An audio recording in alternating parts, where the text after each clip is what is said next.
వందనాలండి. ఈరోజు అబ్రహాము విశ్వాసం గురించి మనం తెలుసుకుందాం. అబ్రహాము గారు ఎలాంటి విశ్వాసాన్ని కలిగి ఉన్నారో నేర్చుకుందాం. హెబ్రీ పత్రిక 11వ అధ్యాయము 8వ వచనంలో అబ్రహాము పిలువబడినప్పుడు విశ్వాసమును బట్టి ఆ పిలుపునకు లోబడి తాను స్వాస్థ్యముగా పొందనయ్యున్న ప్రదేశమునకు బయలువెళ్ళెను, మరియు ఎక్కడికి వెళ్ళవలెను అది ఎరగక బయలువెళ్ళెను. విశ్వాసమును బట్టి అతడును అతడితో ఆ వాగ్దానమునకు సమాన వారసులైన ఇషాకు యాకోబు అను వారును గుడారములలో నివసించు అన్యుల దేశంలో ఉన్నట్టుగా వాగ్దాత దేశంలో పరవాసులైరి. గమనించాలి, దేవుని ఒక వాక్యం ఏమని చెప్తుందంటే, అబ్రహాము గారు దేవుడు అతనిని ఎక్కడైతే వెళ్ళమన్నాడో ఒక ఊరి పేరు చెప్పలేదు, ఒక దేశం పేరు చెప్పలేదు, ఒక గ్రామం పేరు చెప్పలేదు. అయినప్పటికీ దేవుని మాటను విశ్వసించి ఆయన ఎక్కడ వెలుచున్నాడో తెలియకుండానే దేవుని మాటను విశ్వసించి ఆయన ఆ ప్రదేశంలో పోయాడు.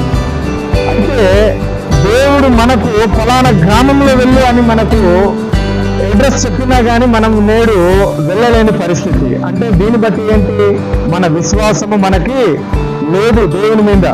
కాబట్టి ఇక్కడ పిల్లరా గమనించాలి, దేవుడు చెప్పినటువంటి మాటను మనం విశ్వసించగలిగితే గనుక ఎంత బాగుంటుందని అబ్రహాము గారి ద్వారా మనం నేర్చుకోవచ్చు.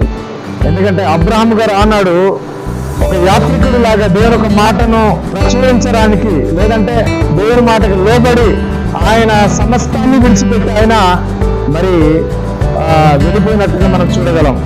కాబట్టి ఇక్కడ మనం మన తల్లిదండ్రులను కానీ, మన అన్నదమ్ములను కానీ, మన అన్న చెల్లెలను కానీ, ఆస్తిపాస్తులను కానీ ఏమీ కూడా మనము విడిచిపెట్టలేని పరిస్థితుల్లో ఉన్నాం. అయితే ప్రియమైన సోదర సోదరి, ఈ ఏవి కూడా మనకు పరిమితం కాదు. ఎందుకంటే దేవుని వాక్యాన్ని కనుక మనం నమ్మగలిగితే ఇవన్నీ కూడా గొప్పగా ఉంటాయని మనం తెలుసుకోవాలి. కాబట్టి ఇక్కడ ఏమనుందంటే, అబ్రహాము పిలువబడినప్పుడు ఆయన విశ్వాసాన్ని బట్టి ఆ పిలుపుకు లోబడేట ఆయన వెళ్ళిపోయాడటండి. కాబట్టి ఇక్కడ మనము కూడా దేవుని పిలుపు ఏదైనా మనకు ఉంది అంటే అది ఖచ్చితంగా మనం వినాలి. అది మన విషయంలో మనం జాగ్రత్త కలిగి ఉండాలని ప్రభు పేరట మీ అందరికీ మనం చేస్తున్నాను. ఎందుకంటే నేడు చాలా మంది ఎంతో పిలువబడినప్పటికీ దేవుని మాటకు ఎటువంటి రెస్పెక్ట్ లేదండి.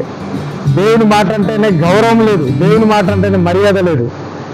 కూటానికి రండి అంటే, ఆరాధనకి రండి అంటే, సువార్తకి వెళ్దాము అనగానే, అలాగే మరి అనేక దైవ కార్యక్రమాలకి సభలకు వెళ్దామన్నా కానీ వాళ్ళు పనుల్లో చూపిస్తున్నారు. అంటే దీనిని బట్టి మనము దేవుని మాట మీద మనకు విశ్వాసం లేదు. ఎందుకంటే దేవుని మాటను కనుక మనం నమ్మగలిగితే మనకు ఆయన ఎంతో బహుమానాన్ని ఇస్తానంటున్నాడు. కాబట్టి ఇలాంటి విషయాలు అవగాహనలో మనం కలిగి ఉండి అబ్రహాము గారు లాంటి విశ్వాసాన్ని కలిగి ఉండాలి. ఆయన నిజంగానే ఎంతగానో మరి దేవుని మాటను విశ్వసించి ఆయన ఉన్నతంగా ఆయన బ్రతకగలిగినట్టుగా మనం చూడగలం. కాబట్టి ప్రియమైన సహోదరి సహోదరులారా, సంఘంగా పిలువబడుతున్న మనము దేవుని మాటకి ఏ విధంగా లోబడుతున్నాం? ఆయన చెప్పినట్టుగానే నిజంగానే వింటున్నామా, లేదంటే మరి మన ఇష్టాలనే కొనసాగిస్తున్నామా అనే విషయాన్ని కూడా ఆలోచించాలి.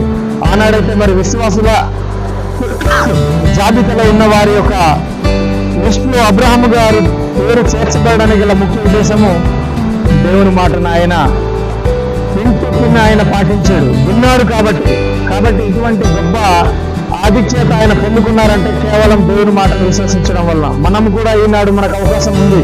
ఆయన మాట విని ఆయనతో పాటు మనం నడవగలిగితే అంతకంటే గొప్ప భాగ్యమకు ఈ జన్మలో అర్థం లేదు. కాబట్టి ఎన్ని రోజులు బ్రతికేము, ఎన్ని రోజులు మనం ఉన్నామనేది కాదు, కానీ దేవుని కొరకు మనం నిలబడుతున్నామా లేదా అనే విషయాన్ని మనం పూర్తిగా అవగాహనలో తెచ్చుకొని ఉండాలని కోరుకుంటూ మరి యొక్క సందేశాన్ని నేను ముగిస్తున్నాను. మీ అందరికీ వందనాలు.